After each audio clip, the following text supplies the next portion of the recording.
Perkenalkan, nama saya Desi Yohana Kawatu dengan NIM 200811030770, jurusan Ilmu Pemerintahan, kelas genap, Fakultas Ilmu Sosial dan Politik, Universitas Samratulangi. Video ini saya buat untuk memenuhi tugas mata kuliah penelitian kuantitatif oleh Mner Stefanus sampai PhD dan Dr. Andes Ismail Rahman MSI. Judul yang saya ambil adalah Penanganan Sampah di Minahasa Selatan, Studi Kasus di Desa Amurang.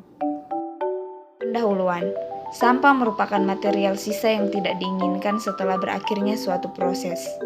Sampah didefinisikan oleh manusia menurut derajat keterpakaiannya. Dalam proses-proses alam sebenarnya tidak ada konsep sampah. Yang ada hanya produk-produk yang dihasilkan setelah dan selama proses alam tersebut berlangsung. Data hasil prasurvei menunjukkan bahwa volume sampah dapat diangkut oleh Dinas Kebersihan dan Pertamanan Kabupaten Minahasa Selatan baru dapat diangkut hanya sebesar 30% dari volume sampah yang dihasilkan oleh masyarakat produsen sampah setiap harinya. Sementara sisanya sebesar 70% tidak dapat diangkut ke tempat pembuangan akhir.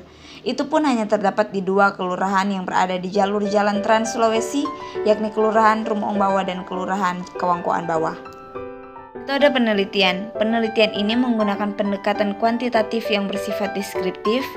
Hal ini dianggap sesuai dengan tujuan penelitian dengan maksud menggambarkan, mendeskripsikan dan bermaksud menginterpretasi masalah yang berkaitan dengan sampah yang ada di Pasar 5 Ampa Amurang.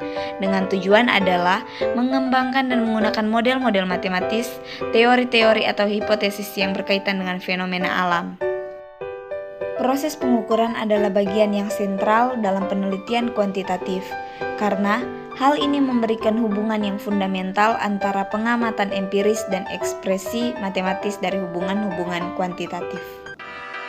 Pembahasan, Dinas Lingkungan Hidup Minsel terus berinovasi dalam hal masalah sampah dengan program Bank Sampah.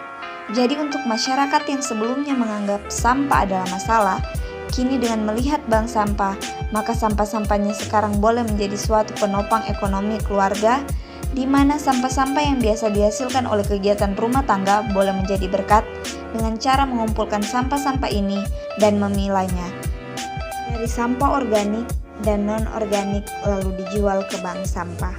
Kesimpulan, sampah adalah masalah utama yang menjadi fenomena besar pada negara khususnya di Indonesia.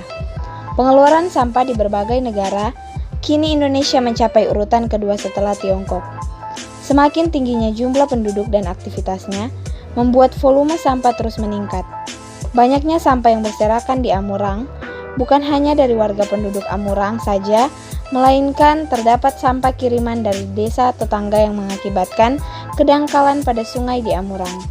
Tidak adanya tempat pengelolaan sampah atau penampungan sampah di Amurang, sehingga penduduk Amurang membuang sampahnya di sembarang tempat seperti di jalan, di selokan, serta di sungai. Hal ini menjadi faktor utama yang terjadi kebanjiran karena tidak ada tempat arus air menuju ke sungai. Akibatnya, banyaknya sampah yang berserakan di sekitar aliran selokan menuju sungai.